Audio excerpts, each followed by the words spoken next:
श्री स्वामी समर्थ. श्रीपाद श्री वल्लभांच्या लीला. आता आपले कथानायक आहेत येवलेचे श्रीपाद श्री वल्लभ. श्रीपादाला माहीत होतं की राज शर्मा आणि सुमती राणी पहिल्या दोन्ही अपत्यांच्या बाबतीत दुःखी असल्यानं आता त्यांना श्रीपादांचं खूप गोड कौतुक करायचं होतं. ब्रह्मांड नायकास वाढवण्याची जबाबदारी आता त्यांच्यावर होती.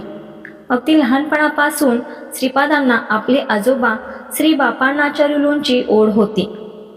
कारण त्यांना माहीत होतं की आपले आजोबा हे एक अत्यंत पुण्यवान जीव आहेत.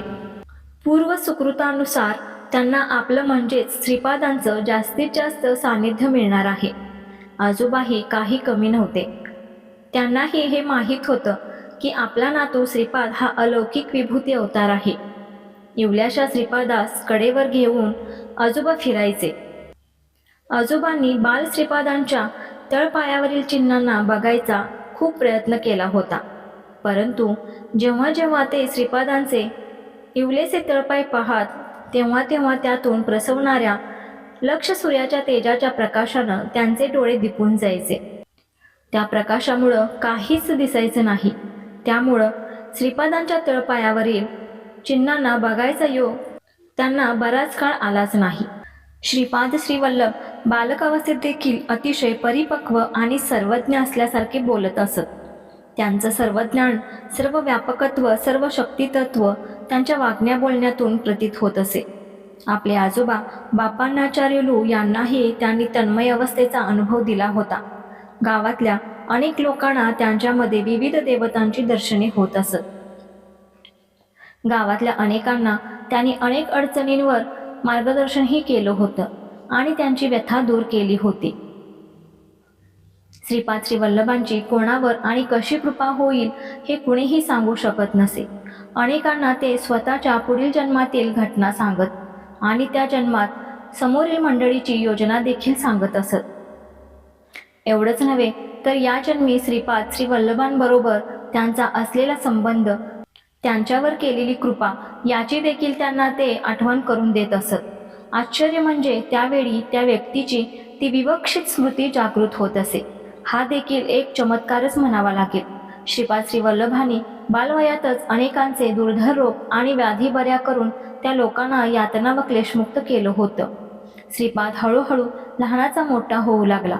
समस्त पिठापुरात नाना चमत्कार घडवू लागला. सगळ्यांनाच आता ठाऊक झालं होतं की राज शर्माच्या घरी साक्षात ब्रह्म अवतरले आहे. आता श्रीपाद 8 वर्षाचा झाला होता.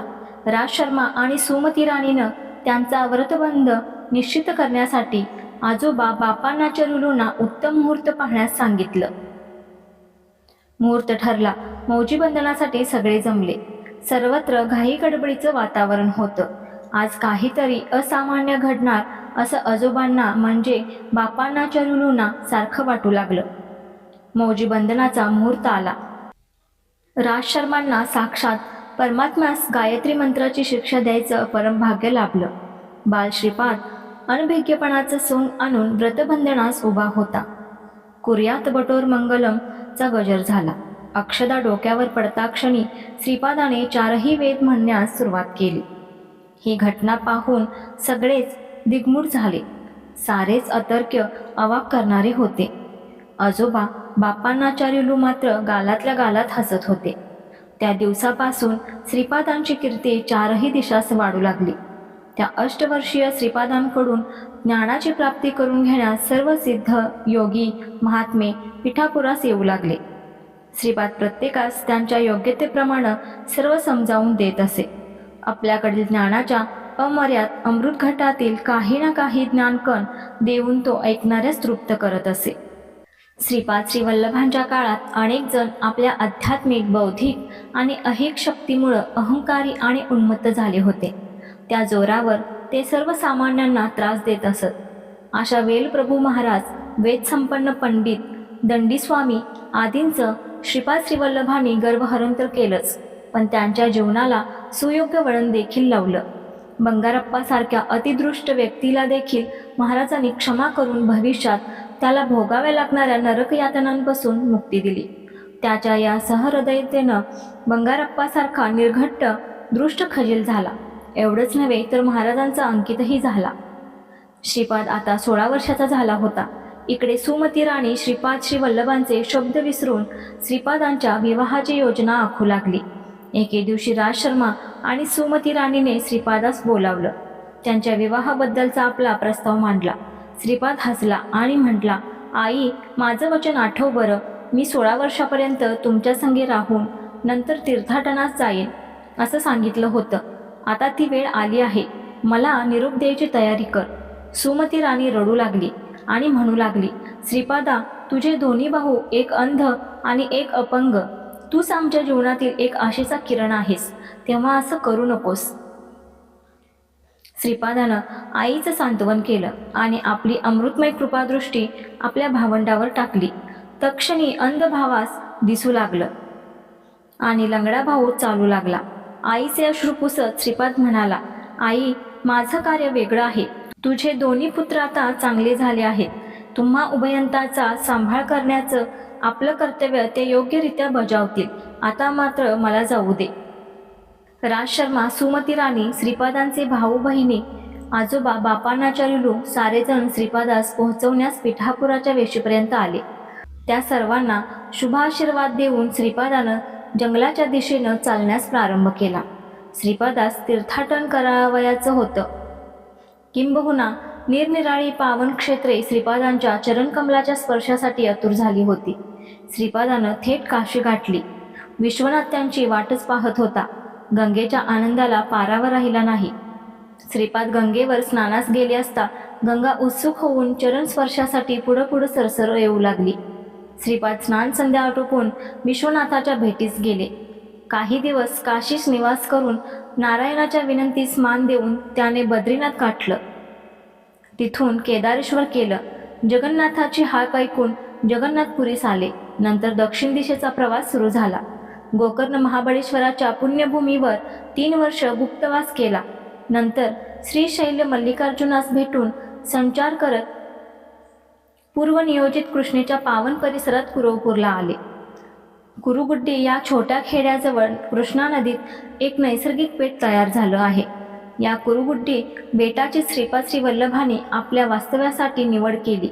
तेच कुरवपूर श्रीपाद श्री वल्लभ या बेटावर राहायला लागले. पायात दिव्य खडावा, कटीला कौपिन व मेखला, काशाय वस्त्रांकित काया, हातात कमंडलू, गळ्यात रुद्राक्षाची माळ, कपाळावरील भस्म, मस्तकावरील जठाभार, कमळाप्रमाणे उत्फुल्ल लोचन आणि मंद व आश्वासक मनोहर वदन असलेली अशी ही राजसमूर्ती. रोज सकाळी नियमानं गंगेवर जाऊन स्नान संध्यादी आणि उरकून एका मोठ्या शिळेवर सूर्यनमस्कार घालायची. ती दगडाची शिळाही मृदू होऊन त्यांचं सानिध्य स्वीकारायची. त्यामुळं त्या शिळेवर श्रीपादांच्या अष्टांगाचे छाप उमटले. रविदास हा रजक श्रीपाद श्रीवल्लभांचे कपडे धुत असे. त्यांच्या निस्सीम नियमित आणि भावभक्तिपूर्ण सेवेवर खुश होऊन त्याला पुढील जन्मी राजा होशील असा श्रीपादांनी आशीर्वाद दिला. रविदासाला त्यांच्यासह पुढील जन्मातही राहण्याची इच्छा बघून त्याला पुढील जन्मात भेटण्याचं वचन दिलं. श्रीपाद श्रीवल्लभ एकाच वेळी 3 प्रकारचं चैतन्य धारण करत असत. त्यांच्या एका शरीराला दुसऱ्या शरीराचा कोणत्याही दृष्टीने स्पर्श नसे.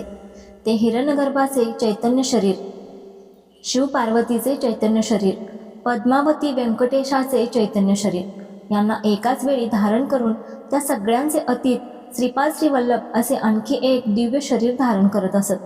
हीच प्रभूंची योगमाया, वैष्णवी माया आणि हेच त्यांचं चिदंबर रहस्य. देवीच्या दशमहाविद्येबद्दल श्रीपादांनी वर्णन करताना सांगितलं की काली हे देवीच्या दशमहाविद्येतील प्रथम रूप आहे. महाकाली ही समस्त विद्यांची आदिदेवता आहे. तिचं द्वितीय रूप तारा आहे. ही सर्व दुःख हरण करणारी मोक्षदायिनी आहे.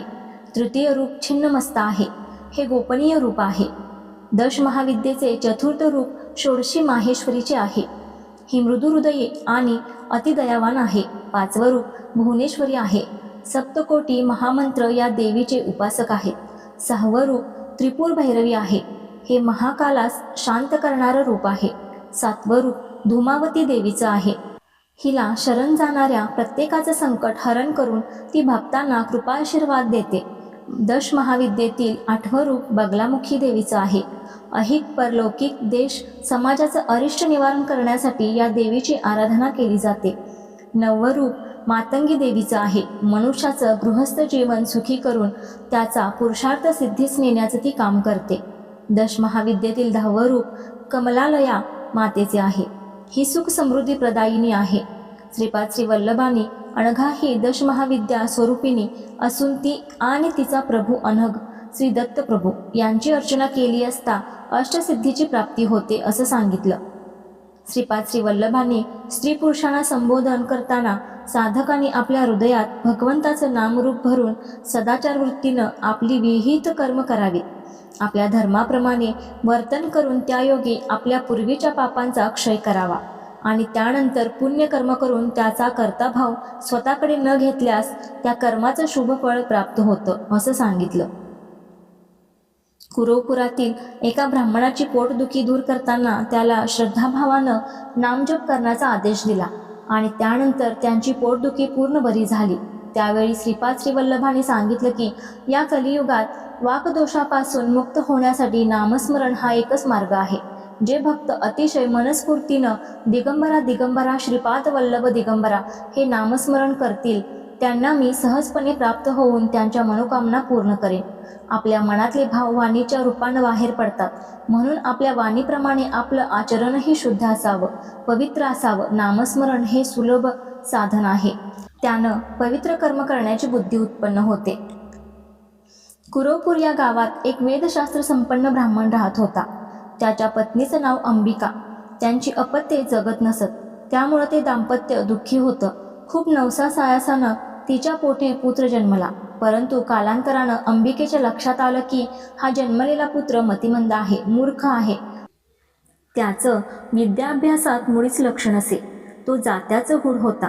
गावात उनाडक्या करून रोज कलागती घरी आणत असे. त्यामुळं रोज ब्राह्मणाचा मार खात असे. पुढं किरकोळ आजाराचं निमित्त होऊन ब्राह्मण मरण पावला. अंबिका चिंतेत होती. कुरोपुरातील लोक तर तिची हेटाळणी करू लागले. मूर्ख पुत्र पदरी असल्यानं अंबिकेला जीव नकोसा झाला होता. पित्याच्या मृत्यूचा त्या वांड मुलावर किंचितही परिणाम झाला नाही. जीवाला वैतागून ती कृष्णेत देहत्याग करण्यास सिद्ध झाली. इकडे श्रीपाद श्री वल्लभांनी आपल्या पुढील अवताराचा व्यूह रचला होता. श्रीपाद श्री वल्लभ रोज प्रांतकाळी स्नान संध्यादी कार्यासाठी गंगेवर जात असत. एके दिवशी सकाळी श्रीपाद गंगेवर आले असता त्यांनी ब्राह्मण श्री अंबिका आणि तिच्या पुत्रास नदीत शिरताना पाहिलं. श्रीपादांनी हाक मारून त्या दोघांना जवळ बोलावलं आणि आशीर्वाद दिला. अंबिका सांगू लागली, महाराज, हा मूर्ख पुत्र पदरी आहे. आम्ही दोघेही आता जगू शकत नाही. आम्ही जीव देण्यासाठी गंगेवर आलो आहोत. निदान पुढच्या जन्मी तरी आपल्यासारखा सुलक्षणी पुत्र व्हावा असा आशीर्वाद द्यावा. श्रीपादाने तिला शनिप्रदोष व्रताचा विधी सांगितला आणि ते व्रत आचरण करण्यास सांगितले. श्रीपादांचा आशीर्वाद मिळाला. त्यांची कृपामय अमृतदृष्टी त्या मूर्ख ब्राह्मण पुत्रावर पडल्यामुळं तो त्वरित चतुर्दश विद्या प्राप्त करता झाला. अंबिकेच्या आनंदाला पारावार राहिला नाही. श्रीपादानं अंबिकेत सांगितलं, तू पुढच्या जन्मात कारंजा नगरीत वाजसनेयी शाखेच्या ब्राह्मण वंशात अंबाभवानी होशील. तुझ्या पोटी मी स्वतः जन्म घेईन. तथास्तु. अंबिकेस फारच आनंद झाला. नमस्कार करून आपल्या पुत्रासह ती नगरीत परतली. ते वर्ष इसवी सन 1352 होते. श्रीपादांची ख्याती आणि ज्ञानाच्या कीर्तीचा डंका आता सर्वदूर झाला होता. श्रीपादांनी आता अवतार कार्य संपवण्याचं ठरवलं. श्रीपाद आपली रोजची स्नान संध्या उरकून गंगेवर उभे होते. गंगा ही आता श्रीपाद श्रीवल्लभांच्या आगमनाच्या प्रतीक्षेत आतुर होती. आता ती वेळ आली होती. सर्व जगावर जमलेल्या सर्व जणांवर नजर टाकून श्रीपादांनी आशीर्वाद दिला आणि गंगेत शिरून ते निजानंदी गुप्त झाले. अश्विन वैद्य द्वादशीचा दिवस होता, जो पुढे गुरुद्वादशी म्हणून विख्यात होणार होता. सर्व जमलेले लोक गर्जले, श्रीपाद श्रीवल्लभांचा विजय असो, श्रीपाद श्रीवल्लभांचा विजय असो, श्रीपाद श्रीवल्लभांचा विजय असो. योगीराज श्रीपाद श्रीवल्लभ म्हणून पिठापुरी प्रकटले. कुरोपुरी योगी कार्य संपवून मग निजानंदी जाहले. श्री स्वामी समर्थ. ही कथा हिरण्यगर्भ कहाणी ब्रह्मांड नायकाची श्री स्वामी समर्थांची लेखक सखाराम आठवले या कादंबरीतील आहे. जर ही कथा तुम्हाला आवडली असेल आणि अशाच नवनवीन कथा तुम्हाला ऐकायच्या असतील तर चॅनलला सबस्क्राईब करा, व्हिडिओला लाईक करा आणि शेअर करा. श्री स्वामी समर्थ.